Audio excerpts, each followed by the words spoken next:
અર્જુન અક્ષર એક મેં જોને આતો સમા ગયો સંસાર એ ચા પીધી ને પછી સલમ પીધી પણ કોઈને ખબર ના પડી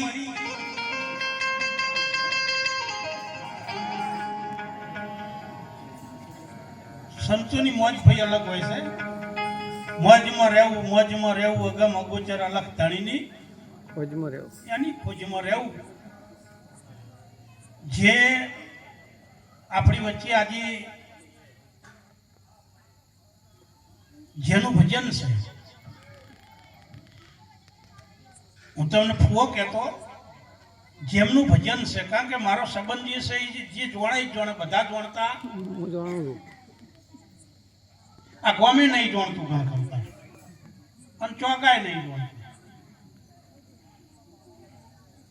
જેમનું ભજન છે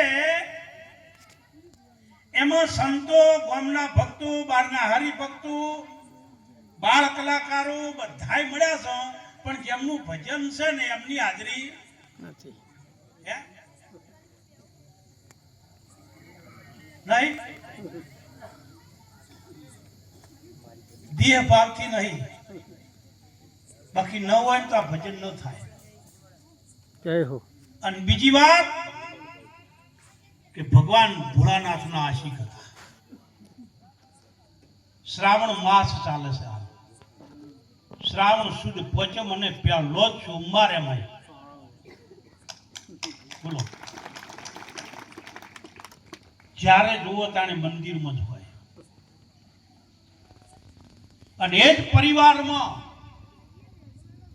એક એવા ભક્તનો જન્મ થયો ને કે સમગ્ર ગુજરાતમાં જેની નોમનો ડંકો વગાડ્યો મારે જીતુભાઈ ભગત ચંગવાડા ભક્ત મંડળી અને એમના પરિવારમાં ભજન છે એટલે અમે તો ઘરના પરિવાર જે આયા છે ને એ પોતાનો પરિવાર મોનીને આયા છે પણ એમને એ શ્રાવણ માસ ભગવાન ભોળાનાથના બહુ આશિક હતા મંદિરમાં પૂજા પાઠ મહારાજ જોડે રહેવું એ તો અમરલોકમાં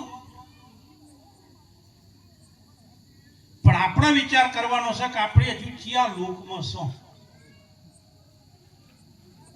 કારણ કે આપણે ભજનમાં આવો ભજન ગો સત્સંગ કરો કેસેટો ઓભળો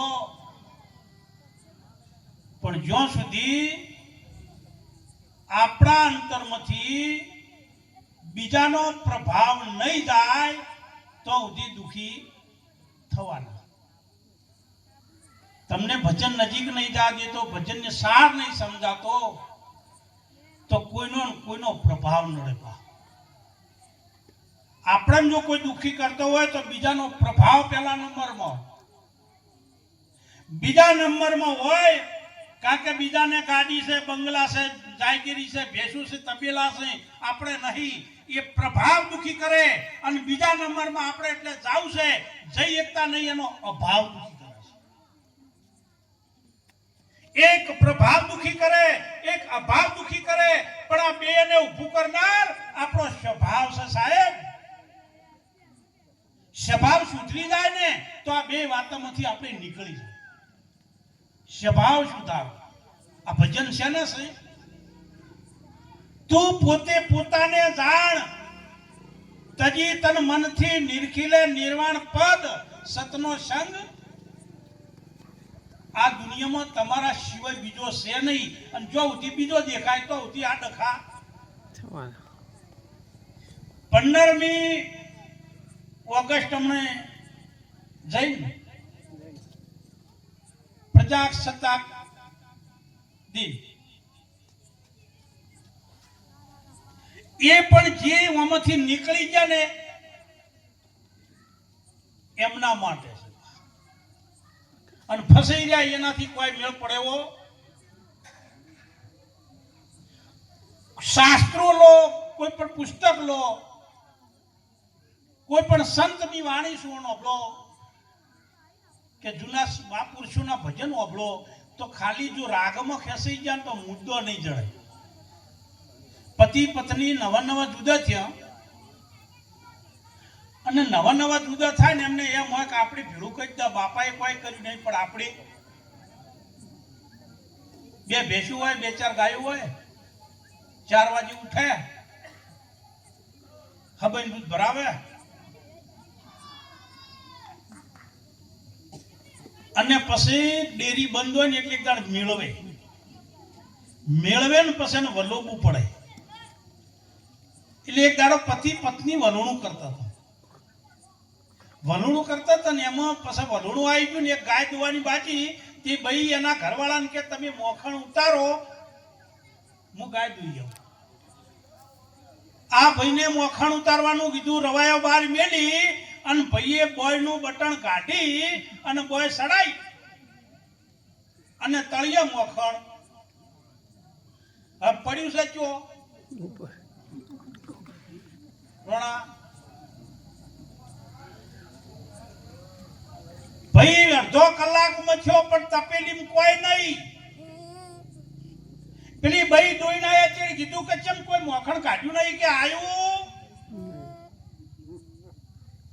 નહીં આવ્યું. ભાઈ કે એક બાજુ રહો, એક બાજુ રહ્યા ને ભાઈએ ગોળીમાં હાથ નોશી અને ફટ ફટ ફટ કરી લૂંદો કરી નોશો તપેલી કે આ શું છે એટલે કે ફટ ફદી તું લઈ ગઈ.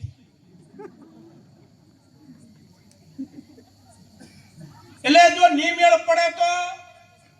આ જીવનમાં ધક્કો પડશે ધનરાજભાઈ, આ જીવનમાં ધક્કો પડશે. આપણી આયા છે ને તો જો કોઈ ખાલી ધંધો કરવો, બાળ બચ્ચે પેદા કરવો, ભૂખ લાગે તો ખાવું, ઊંઘા તો હુઈ જાવું, મોતા મરી જાવું, આટલા માટે નહીં આયા. આ તો કૂતરા ગધાડાને મનાડાય કરે. પરમાત્માએ અહીંયા સાચો માર્ગ બીજાને બતાવો, તમે જોણો તમે કોણ છો એ જોડવા માટે આ પરમાત્માએ આ રત્ન હોય મિલ્યા છે. પણ હોય આયા ચેર તો વાહ ભાઈ વાહ. પણ આજનો આ મહિમા અને એમાં શિરમાં સંતો, 2 બાળ કલાકારો, એમાં મારા સાહેબના વિદ્યાર્થી છે. પહેલા તમે એમને આલવાનું આયોજન કર્યું હતું પણ સાહેબ કે એમને બેહવાનું છે, તમે લઈ લો. કારણ કે હોય તો અમે તો હવે કૂતરાય ઓળખવા માંડ્યા છે. સંઘવાળા વળા એટલે કૂતરાય પૂંછડીઓ લાવે. બોલો સદગુરુ ભગવાન કી. એ હાલો હંસાઉન દેશને, એ હાલો હંસાઉન દેશને અને જો સદગુરુ તારણહાર જય હો.